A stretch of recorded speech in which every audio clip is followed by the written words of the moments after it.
Bonjour les amis, j'espère que vous allez bien et je voulais partager avec vous une découverte. J'ai acheté un tarot vintage, ce n'est pas une nouveauté, mais je me réjouissais de le recevoir parce que je ne le connais absolument pas et donc je voulais vous faire partager cette découverte avec moi. Regardez, alors on découvre ça ensemble, je viens tout juste de le recevoir, donc c'est avec impatience que je vais et qu'on va découvrir ensemble les cartes. Regardez, peut-être que certains d'entre vous connaissent déjà le tarot Kibaro de la parole transformatrice. Il est dessiné par Véronique Alanou et donc il est créé par Hélène Kibaro qui a conçu ce jeu pour que chaque utilisateur puisse très facilement programmer son propre avenir de manière satisfaisante à l'aide des images symboliques positives et des formules magiques qui sont attribuées à chaque arcane. Donc tout un programme. Regardez, c'est une boîte, on sent que c'est un peu vintage. Alors je ne sais pas de quand date ce tarot exactement. Je crois qu'on trouve plusieurs vidéos sur YouTube de Hélène Kibaro justement et je pense qu'elle s'est représentée ici. Regardez, si on si on la regarde sur YouTube, on voit que a priori ça semble être la même personne. Alors on fait tout ça ensemble. Regardez, on a un petit carnet avec la parole transformatrice qui nous explique certainement comment procéder on a une petite bio sur Hélène, auteur, compositeur, interprète, unique en son genre, découverte sur TF1. Alors moi je ne la connais pas, mais bon, découverte par TF1, porteuse d'un nouveau souffle de la chanson et fut surnommée la chanteuse à 4 bras. Donc c'est certainement pour ça qu'on la voit comme ça, ou qu'elle s'est représentée comme ça, à la suite de ses inoubliables apparitions télévisées. Magicienne du verbe, humaniste, poète et philosophe, elle a le don de toucher tous les cœurs en distillant ses propres recettes du bonheur à travers ses chansons qui se gravent définitivement dans nos mémoires. Bon, je ne vais pas vous lire tout le petit bazar, mais en tout cas, ensuite, on a un petit texte justement de Hélène Kibaro. On a l'explication ou la phrase en tout cas qui accompagne chaque arcane. Voilà, donc le chariot, la force, les arcanes mineurs. Tout est là, tout est expliqué. Bon, voilà, on sent que c'est un peu fait maison, hein, ou alors c'est les petits leaflets que l'on trouvait à l'époque. Ça a tout son charme et on a les éditions Héron Maître Cartier. Voilà, à Mérignac. Alors, on a ça. Je ne sais pas du tout, comme c'est évidemment d'occasion, je ne sais pas du tout si elles sont dans l'ordre. Alors, on a 2 cartes ici qui sont blanches. Bon, est-ce que peut-être il y a une signification? Je ne sais pas. C'est un peu comme peut-être l'oracle des miroirs, les cartes bleues, celles qui attirent toutes les choses. Alors, regardez, on a le fou. La toute-puissance cosmique est au centre de mon être. Elle peut donc répondre victorieusement à chaque défi. J'ai confiance. Voilà, regardez. J'espère que je vous ferai un zoom, hein, évidemment. Donc, le fou, le magicien. On va peut-être y aller rapidement. Je ne vais pas vous lire toutes les phrases qui accompagnent chaque arcane. Mais voilà, pour chaque arcane, l'impératrice avec les blés, la cascade, un cœur sacré ici.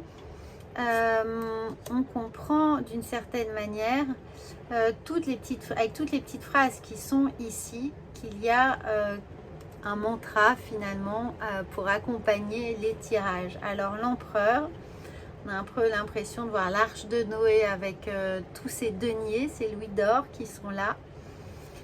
On a le hiérophante, assez moderne.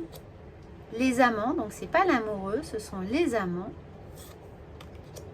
On a le chariot et ces 2 personnages qui sont, alors en revanche, on a une même couleur, mais toujours le cheval qui regarde dans un dans chaque direction, et on a un ange qui accompagne ici le roi ou l'empereur. On a la force. Alors les dessins sont... Les illustrations sont, voilà, sont assez particulières. L'ermite, intéressant, l'ermite il est en pleine lumière. Il est assez olympique, hein, notre ermite ici, avec le centre divin en moi, façonne mon corps à sa ressemblance. Il s'exprime en tant que santé et intégrité dans chacune de mes cellules. Alors oui, on a un ermite très olympique, c'est le cas de le dire. Alors, on a la roue de la fortune, exit les animaux. En revanche, on retrouve bien les 4 éléments, les coupes, le bâton, les deniers et les épées. Et une femme, une vestale un petit peu, hein, habillée tout de blanc qui fait tourner la roue. On voit bien qu'elle tient ici une petite manivelle. Et là, on a d'autres... symbole, on a la justice, on a le pendu qui semble être un petit trapéziste, on a l'arcane sans nom qui ici s'appelle carrément la mort, et c'est une femme voilée. On a l'impression de voir une sœur sur son petit cheval rouan, avec sa robe rouan, ami cavalier, vous serez. Alors, on a la tempérance. Alors, on n'a pas d'eau pour la tempérance, on a un ange avec une sorte d'ange avec un petit cupidon. Le diable, on a l'enfant, c'est mignon ça, on a l'enfant qui joue avec le feu, qui joue avec un petit dragon. La tour, bon bah la tour hein, elle est bien représentée. Ah, l'étoile, une femme nue qui reçoit de l'eau, qui se fait éclabousser, qui... Ok, on a la lune, on a le soleil, c'est une vision très pouponne du soleil. Le jugement, eh bien le jugement, c'est un peu la Belle au bois dormant, le jugement, hein. Ok. On a le monde, alors le monde on est tout seul, hein. Là le monde il est seul, mais il est voilé de pudeur alors que l'étoile ne l'était pas. Alors, le roi, alors on commence par l'inverse, le roi de bâton. Je suis la perfection divine. Ok. La reine de bâton, je me dois de rayonner la perfection divine. Donc, on n'y est pas encore, mais on est presque. On a bien conscience de sa valeur. Là, on sent la perfection divine. C'est toute une progression, hein. Malheureusement, je vous le fais dans le sens inverse, décroissant. Le bâton... Le page de bâton, le 10 de bâton, qui est assez fidèle, mais il n'y a que 2 personnes. Le 9 de bâton, qui prend une petite pause. Le 8 de bâton, qui délimite son terrain avec ses petits poteaux télégraphiques. Le 7 de bâton. Le 6. Hop. Le 5 de bâton, qui a plutôt l'air de, et c'est bien vu, hein, de faire un mikado. Le 4, alors c'est drôle parce que le 4 de bâton, il est assez oppressant bizarrement. Enfin moi je le ressens comme oppressant, vous me direz ce que vous en pensez, mais malgré sa pyramide, les piliers là sont assez offensifs. Alors le 3, le 2, très, même s'il y a un deuxième personnage ici, il y a une notion de dialogue, mais il est assez fidèle. L'as de bâton. Alors, le roi d'épée, la reine d'épée, le chevalier d'épée, le page d'épée. Je vous les passe un peu vite. Ah, le 10 d'épée, c'est un autre que moi qui subit. Alors, par la force de mes paroles, je détruis toute illusion de limitation. Voilà, alors, le 9 d'épée, qui est assez beau en fait, hein, un peu contraire au 9 d'épée qu'on voit souvent, enfin contraire, nuit et jour, mon guide intérieur me réveille du doux cauchemar des limitations. Voilà, c'est un grand message d'espoir, hein, pour ce 9 d'épée, contrairement aux autres. Alors, le 8 d'épée, il reste bien fidèle. Hein, on sent bien, mais on va vers le... On est poussé à aller vers le soleil. Ce qui est encore vraiment une vision très challengeante, positive et challengeante. C'est un vrai défi. Hein, donc, c'est vrai que c'est différent. Alors, le 7 d'épée. Et il a le doigt sur la bouche pour pas divulguer son secret. Enfin, ce qu'il s'apprête à faire. Le 6 d'épée, regardez ce 6 d'épée avec ce beau château, on va vers ce château. Le 5 d'épée. Alors, on pourrait voir qu'il y a une blessure dans le dos. J'arrive pas très bien à comprendre. Je lirai plus tard. Le 4 d'épée. Le 3 d'épée. Le 3 d'épée, on sent bien qu'il y a un truc qui couve. Le 2 d'épée, regardez, l'as d'épée. Alors, le roi de coupe, je suis l'amour parfait. Je me dois d'exprimer l'amour parfait. Je sens l'amour parfait en moi et autour de moi. J'agis comme si j'avais l'amour parfait et je l'obtiens. Je contemple la plénitude de mes désirs. Très fidèle, ce 10 de coupe. Le 9 de coupe. Très fidèle aussi.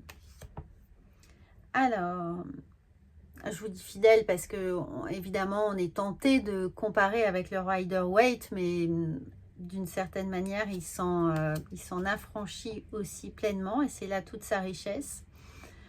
Et puis, le message est différent. Hein. C'est la parole transformatrice, donc tout est envisagé sous le coup du « je me challenge tous les jours pour obtenir ce que je souhaite » ou alors faire en sorte que toutes les cellules de mon corps se mobilisent pour cette pensée créative et transformatrice. Alors, le 4 de coupe. Et là, il n'est pas caché, évidemment, du coup, cette coupe. Elle est sous nos yeux, hein, contrairement au 4 de coupe habituel, où on voit que la 4e coupe est un peu cachée, occultée. Le 3 de coupe, le 2 de coupe, l'as de coupe, le roi de pentacle. Alors, c'est la santé parfaite, les pentacles ici. Santé et prospérité, les affaires.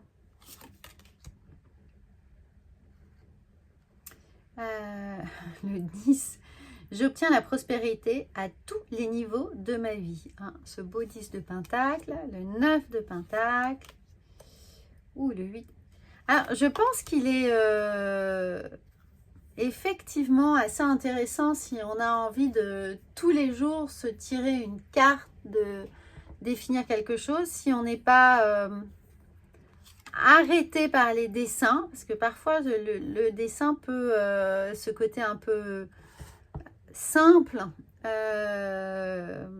maintenant qu'on est tellement habitué, surtout avec l'IA, à trouver des illustrations très fournies, très détaillées, très colorées, qui racontent des histoires comme des contes un peu pour enfants, ou qui vous envoient dans un univers totalement onirique.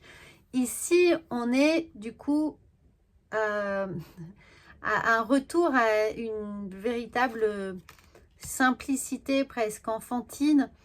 Donc, ça peut peut-être bloquer dans l'énergie diffusée par les cartes. Ceci dit, si on aime, si on adhère, je pense que ça peut être pleinement utilisé. Voilà les amis, alors j'espère que ça vous a plu. Je ne sais pas quel est le sens de ces deux petites cartes blanches. Peut-être pour y noter son propre mantra, ses propres envies, ce qu'on en retient ou ce qu'on a envie de... ce qui nous inspire, je ne sais pas. Peut-être que si on a un stylo magique en plus, on peut du coup écrire quelque chose et puis ensuite l'effacer. Et en fonction du temps, du moment, et bien réécrire une autre petite lettre, un petit mot, et puis la garder sur soi, la mettre dans son agenda, dans son sac, voilà, quand on voyage, et toujours avoir ce petit mot pour soi. Je ne sais pas, en tout cas, ça peut être une idée. Donc, j'espère que ça vous a plu et je vous laisse me faire vos commentaires. Voilà, il s'agissait du tarot Kibaro. À bientôt!